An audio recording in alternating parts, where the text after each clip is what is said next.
வாஸ்து விதிமுறை வகுப்பு 2025 நவம்பர் 15 21 வரை 7 நாட்கள் 1 மணி நேரமாக ஜூம் வாயிலாக நடைபெற உள்ளது. ஸ்கிரீன்ல தெரிகிற நம்பருக்கு கால் பண்ணி உடனே முன்பதிவு செய்து கொள்ளவும்.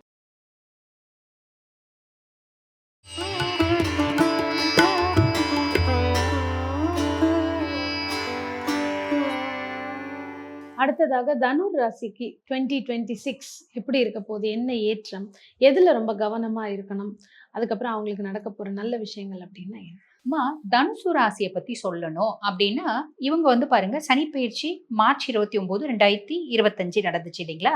அப்பத்துல இருந்து அர்த்தாஷ்டம சனியில இருக்காங்க இல்லைங்களா. அர்த்தாஷ்டம சனியில இருக்காங்க அப்படின்னும் போது ஆரோக்கியத்துல கவனம் தேவை. அதே மாதிரி வேலை செய்யற இடத்துல கவனம் தேவை. நம்ம அசர்ட் இருக்கு அப்படின்னா அந்த அசர்ட் வாங்கும் போது கவனம் தேவை, விற்கும் போது கவனம் தேவை அப்படின்னு சொல்லலாம். ஃபேமிலியில சில பல குழப்பங்கள், தொழில் செய்யற இடத்துல சில பல குழப்பங்கள் வரும். இதுல கவனமா இருந்தா எந்த பெரிய குழப்பமும் வராது அப்படின்றது உண்மை. அதே மாதிரி பாருங்க, குரு பகவான் கலத்திர குருவா இருக்கார். இது வந்து பாருங்க ஃபேமிலியில குழப்பம் அப்படின்னாலே ஹஸ்பண்ட் ஒய்ஃப்குள்ளேயும் கூட காம்ப்ளிகேஷன்ஸ் வரதுக்கு வாய்ப்பு உண்டு. ஆனா குரு கலத்திர குருவா இருக்கிறதுனால இப்ப தனுசு ராசி லேடியா இருந்தா உங்க ஹஸ்பண்டோட ஒரு நல்ல பாண்டை குரு பகவான் ஏற்படுத்தி கொடுப்பார். எங்களுக்கு பிரச்சனைனால எங்களுக்கு விரிசல் பெருசா விழ போகுது அப்படின்னாலும் நடுவுல 4 மத்தியஸ்தர்கள் வருவாங்க. இல்ல குடும்பம்ன்றது ஒரு கோயில் மாதிரி, அப்படி டக்குன்னு முடிவெல்லாம் எடுக்கக்கூடாது, சான்ஸ் கொடுங்க அப்படின்ற மாதிரி மத்தியஸ்தர்கள் வந்து அந்த இணைச்சி வைப்பாங்க அப்படின்னு சொல்லலாம். அப்ப கலஸ்திர குரு இந்த மாதிரி நிறைய நல்ல விஷயத்த செய்வார்.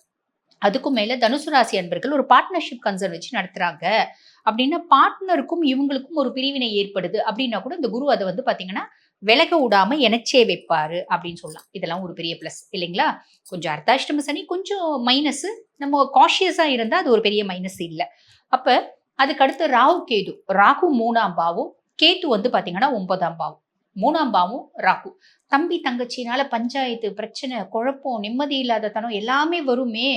எனக்கு தைரியம் நிறைய இருக்கும். நான் எவ்வளோ பெரிய விஷயத்தையும் ரொம்ப சாதாரணமா இதெல்லாம் எனக்கு பிஸ்கோத் மேட்ரு அப்படின்ற மாதிரி டீல் பண்ணுவேன். ஆனா தம்பி தங்கச்சினால பிரச்சனை வருமே அப்படின்னா அதை பத்தி நம்ம பெருசா கவலை பண்ணணுன்றது இல்லை. ஏன்னா குருனோட பார்வை இருக்கு, குரு சண்டால யோகம் இருக்கு. கேத்து 9ஆம் பாவம், பாக்கியஸ்தான கேத்து. நிறைய தனுசு ராசி அன்பர்கள் வெளிநாட்டுக்கு போறதுக்கான ஆப்பர்ச்சுனிட்டி, அந்நிய நாட்டு கரன்சிஸை கையாளுறதுக்கான ஆப்பர்ச்சுனிட்டி இதெல்லாம் வரும் அப்படின்னு சொல்லலாம். என்ன இருக்கு அப்படின்னாலும் நான் இந்தியாலே இருக்கேன் அப்படின்னா அந்த மாதிரி ஃபாரின் கொலாபரேட்டட் கன்சர்ன். நான் ஒரு சாதாரண டெய்லருங்க, நான் வந்து பார்த்தீங்கன்னா ஆரி ஒர்க் செய்கிறேன், நான் ஆன்லைனில் போடுறேன், ஃபேஸ்புக்கில் போடுறேன், இன்ஸ்டாவில் போடுறேன், எனக்கு ஃபாரின் கரன்சிஸை கையாளுறேன் இப்படின்ற மாதிரி பிராப்தம் வரும். ஓகேங்களா.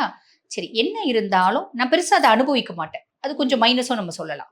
நான் நிறைய சம்பாதிக்கிறேன்னா பெருசாக அனுபவிக்க ஓடி ஓடி உழைக்கிறதுக்கே எனக்கு சரியா இருக்கு. என்னால் என்ஜாய் பண்ண முடியல, என்ஜாய் பண்ணுறது பெருசாக பிடிக்கல அப்படின்னு சொல்லலாம். ஓகேங்களா. அதுக்கு அடுத்து இப்போ நம்ம வந்து பார்த்தீங்கன்னா 2வது ஆஃப் எடுத்துக்கலாம். இப்போ ஃபர்ஸ்ட் ஆஃப் 6ஆம் மாதம் வரைக்கும் 2026 ஒரு பலன். 1/6/2026 குரு பகவான் பயிற்சி ஆகிறாரு, மிதுனத்திலிருந்து கடகத்துக்கு வராரு. அப்ப இந்த குரு இவங்களோட ராசிநாதன் கலத்திர குருவா இருக்கவர் அஷ்டம குருவா வர்றாரு. பொதுவா அஷ்டம குருவா வராரு அப்படின் போது நம்ம பயப்படுவோம். ராசிநாதன் அஷ்டமஸ்தானத்துல போகும்போது பெரிய லெவல்ல கெடுக்க மாட்டான். அஷ்டமஸ்தானத்துக்கு போறோம், உச்சம் பெற்று அங்க உட்கார்றா, பெரிய லெவல்ல கெடுக்க மாட்டான். இருந்தாலும் இவங்க கவனம் அப்படின்றது தேவை. சேரக்கூடாத ஆளும் கூட சேரக்கூடாது. அதாவது தேவையில்லாத சேர்க்கை அப்படின்றது வரத்துக்கு வாய்ப்பு உண்டு. பொதுவாக தனுஷ் வந்து பார்த்தீங்கன்னா ரொம்ப வந்து அனலைஸ் பண்ணக்கூடிய பர்சன்ஸ். சட்டுன்னு யார் கூடயும் பேசிட மாட்டாங்க, பழகிட மாட்டாங்க, ஏமாற மாட்டாங்க. ஆனால் புத்தி கெட்டு போச்சு, நேரம் கெட்டு போகும்போது புத்தி கெட்டு போகும். புத்தி கெட்டு போகும்போது நம்மளே நம்மளுக்கு செஞ்சுப்போம். அவங்க வந்து நல்ல ஆள் இல்லைன்னு எல்லாம் சொன்னாங்க. ஆனால் எனக்கு வந்து ரொம்ப பிடிச்சிருக்கு, அதனால நான் அவங்க கூட ஃப்ரெண்டாக பழகுறேன். துரியோதன் கர்ணன் நட்பு மாதிரி அமைஞ்சிடும். கர்ணன் எவ்வளவுதான் நல்லவனா இருந்தாலும் துரியோதனோட பழகுறதுனால கெட்டான் பார்த்தீங்களா. அந்த மாதிரி அமையறதுக்கு வாய்ப்பு உண்டு.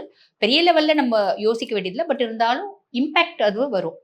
தசை நல்லா இருக்கு அப்படின்னா அந்த இம்பாக்ட் வெறும் 5% தான். தசை கெட்டு போயிருந்தா இம்பாக்ட் 50%. ஓகேங்களா. ஸோ இது செய்யாத தப்புக்கு ஒரு பழி ஏத்துக்கிறது. ஒரு சின்ன விஷயத்துல சாதாரண ஒரு இத்தினூண்டு தப்பு செய்ய போய் பெரிய லெவல்ல எல்லாரும் அதுக்கு கண்ணு மூக்கு காது வாயில வச்சு நம்மளை கெட்டவன் அப்படின்னு இமேஜ் ஃப்ரேம் பண்ணிடுறது, ஒரு அசிங்கப்படுறது, அவமானப்படுறது, உடல் சார்ந்த உபாதைகள், சின்ன சின்ன ஒரு கண்டங்கள் இதெல்லாம் வரத்துக்கு வாய்ப்பு உண்டு. இல்லை பெருசாக கவலைப்படணும் அப்படின்ற அவசியம் இல்லை. நம்ம ரொம்ப சின்சியரா நம்ம உண்டு நம்ம வேலை உண்டு அப்படின்னு இருந்தா இவங்களோட ராசி அது இவங்களை பெருசாக கெடுக்க மாட்டான் அப்படின்னு சொல்லலாம். இருந்தாலும் அவரோட உச்ச பார்வை அப்படின்றது இருக்கதான் செய்து. இது 2, 4, 12 பார்க்குது. அப்ப குடும்பத்துல சில பல காம்ப்ளிகேஷன்ஸ் வருது அப்படின்னாலும் நீ தீர்க்கமா யோசிச்சு நிதானமா செயல்பட்டேன்னா அதை ஓவர் கம் பண்ணிக்கலாம். குடும்பத்துல காசு பணம் அதெல்லாம் இருக்கும், அதெல்லாம் கவலைப்படணுன்ற அவசியம் இல்லை. நம்மளோட கம்ஃபர்ட் ஜோனை விட்டு நம்ம உழைச்சி நம்ம வந்து பாத்தீங்கன்னா சம்பாதிக்கிற மாதிரி நிறைய பேருக்கு அமையும் அப்படின்னு சொல்லலாம். செலவு பண்ணும்போது கொஞ்சம் காஷியஸா செலவு பண்றது நல்லது. இது எல்லாமே வந்து பாத்தீங்கன்னா காசு பணம் இல்லாம முடங்கிடுவாங்க அப்படின்னு கிடையாது. வசதி இருக்கும், அந்தஸ்து இருக்கும். நம்ம தேவையில்லாம ஒரு செலவு அப்படின்றது பண்ணிடுவோம். இது எக்ஸாம்பிள சொல்லணும் அப்படின்னா 12ஆம் பாவத்துல குரு பார்க்குறாரு. வீட்ல ஒரு சுப நிகழ்ச்சி நடக்கும். பிள்ளைக்கு கல்யாணம் பண்றாங்க அப்படின்னு வச்சுக்கோங்களேன். இவங்களோட பட்ஜெட் வந்து பொண்ணுக்கு ஒரு 50 பவுன் போட்டு கல்யாணம் பண்ணலாம் அப்படின்னு இருக்கு. பையன் நல்லா இருக்கான். பையன் ரொம்ப அழகா இருக்கான். ஹேண்ட்ஸமா இருக்கான். வெளிநாட்டுல வேலை செய்றான். நல்ல கௌரவமான குடும்பம். ஒரே பையன் 100 பவுன் போட்டு கல்யாணம் பண்ணு. அப்படின்ற மாரி. சாதாரணமா ஒரு ரூ. 5,00,000 செலவு பண்ணி கல்யாணம் பண்ணலாம்னு நினைச்சா, ரூ. 10,00,000 செலவு பண்ணி கல்யாணம் பண்ணேன். அதனால நான் கொஞ்சம் ட்ராப் ஆயிட்டேன். அதனால நான் கடனாளி ஆயிட்டேன். இந்த மாரி அமையறதுக்கு வாய்ப்பு உண்டு. ஸோ நம்ம ரொம்ப சிம்பிள். என்னால எது முடியுமோ அதுதான் செய்வேன். அப்படின்னு நம்ம செய்றோம் அப்படின்னா பெரிய விஷயம். பெருசா கவலைப்படுறதுக்கு அப்படின்றது நம்ம யோசிக்கிறதுல இருந்தாலும் கவனமா இருக்கணும் அப்படின்றது தான் சொல்லணும். ஃபர்ஸ்ட் ஹாஃப்லயும் வந்து பாத்தீங்கன்னா இவங்க ஓரளவுக்கு கவனமா தான் இருக்கணும். அர்த்தாஷ்டம சனி இருக்கிறதுனால. செகண்ட் ஹாஃப்ல அர்த்தாஷ்டம சனியா இருந்தாலும் சனி வந்து பாத்தீங்கன்னா நிறைய பசிஃபை ஆயிடுவாரு. காரணம் என்ன அப்படின்னா குருனோட உச்ச குருனோட 9ஆம் பார்வை அப்படின்றது இருக்கு. சனி கொஞ்சம் பசிஃபை ஆயிடுவாரு. ஆனா குரு அஷ்டமத்து குருவா வராரு அப்படின்னும் போது இவங்களோட காம்ப்ளிகேஷன்ஸ் வந்து பாத்தீங்கன்னா தொடரும் அப்படின்னு சொல்லலாம். கவனமா இருந்தா மாட்டிக்க போறது இல்ல. ரொம்ப பெருசா செலவு பண்ணி மாட்டிக்கிறாங்க. அதுவும் இப்ப கேது தசையில வேற இருக்காங்க அப்படின்னு வச்சுக்கோங்களேன். ட்ராப் ஆவறதுக்கு நிறைய வாய்ப்பு உண்டு. சுய ஜாதகத்துல சனி தசையில இருக்காங்க. சனி பெருசா சரியில்ல. சுய ஜாதகத்துல கேது தசையில இருக்காங்க. கேது நல்லாவே இருந்தாருன்னா கூட ட்ராப் பண்ணுவாரு. புரியுதுங்களா? எனக்கு ஒரு தெளிவினை ஏற்படுத்துவார் கேது. எந்த புத்தி செய்யுது இப்ப கேது தசை சூரிய புத்தி. மாமனார் நல்ல ட்ராப், அப்பா நல்ல ட்ராப், கவர்மெண்ட் நல்ல ட்ராப் அந்த மாதிரி நடக்குது உண்டு. அவர் நல்லாவே இருந்தா கூட இலவு காத்த கிளி அப்படின்னு தான் சொல்லலாம் கேது தசையை. பட் பியாண்ட் தட் சுய ஜாதகத்துல நல்ல தசை நடக்குது. சுய ஜாதகத்திலே குரு தசை தான் இருக்காங்க. குரு நல்லா இருக்காரு சுய ஜாதகத்துல. பிரச்சனையே இல்லை. ஸோ இதுல மட்டும் அவங்க சுய ஜாதகத்தை பக்காவா வந்து கம்பேர் பண்ணி பலனை தெரிஞ்சுக்கிறது நல்லது அப்படின்னு சொல்லலாம். சனி ஃப்ரீயா வராரு. குரு வந்து கொஞ்சம் கெடுக்கு பிடிப்பாரு அப்படின்னு சொல்லலாம். செகண்ட் ஹாஃப்ல ஃபர்ஸ்ட் ஹாஃப்ல சனி பிடிப்பாரு. ஓகே. சோ இவங்க டபுள் கவனமாக இருக்கணும். ஆ. சோ இவங்களுக்கான மார்க்ஸ் எவ்வளவு, இவங்களுக்கான வழிபாடு முறைன்னா என்ன பண்ணிக்கலாம் இந்த ட்ராப்ல இருந்தெல்லாம் அவங்க தப்பிக்கிறது? கண்டிப்பாமா, கண்டிப்பா. பொதுவா இவங்களுக்கான மார்க்ஸ் சுய ஜாதகத்துல தசை சூப்பரா இருக்கு அப்படின்னா 60 போடலாம். சுய ஜாதகத்துல தசை ரொம்ப வந்து பாத்தீங்கன்னா பாதகமா இருக்கு அப்படின்னா 40% தான் போட முடியும் அப்படின்னு சொல்லலாம். வழிபாடு அப்படின்னாலே குருவை பசிஃபை பண்ணுமா. குரு அப்படின்னாலே ஆலங்குடி போய் குரு பகவானை வழிபாடு பண்ணிட்டு வர்றது பெஸ்ட். அது வந்து இந்த கும்பகோணம் சைடு இருக்கவங்க. இப்ப சென்னை சைடு இருக்கவங்க எல்லாம் திருவழிதாயம், இந்த பாடி சரவணா ஸ்டோர்ஸ் பக்கத்துல பின்னாடி இருக்கு பாத்தீங்களா, திருவழிதாயம், குருஸ்தலம், திருவள்ளீஸ்வரர். அது வந்து பாத்தீங்கன்னா அங்க போய் வழிபாடு பண்ணிட்டு வர்றது அப்படின்றது நல்ல உன்னதமான பலன்களை கொடுக்குமா செய்யலாம். எப்பயுமே தனுசு அப்படின்னாலே இன் ஜெனரல் சிவ வழிபாடு. தனுசு அப்படின்னாலே சிவதனுசு அப்படின்னு நம்ம சொல்லுவோம். சிவனை வழிபாடு பண்ணணும். தட்சிணாமூர்த்தியை வழிபாடு பண்ணணும்.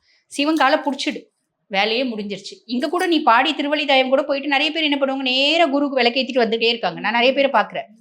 திருவள்ளீஸ்வரர் போய் பார்க்கணும், அம்பிகையை பார்க்கணும், அப்புறம் தான் நம்ம வந்து குரு பகவானை பார்க்கணும். ஏன்னா எல்லா கிரகங்களும் பகவானோட பரமேஸ்வரனோட காலடி இல்லம்மா. அப்ப அவருக்கு தான் முன்னுரிமை அப்படின்றது கொடுக்கும். நிச்சயமாக அருமை.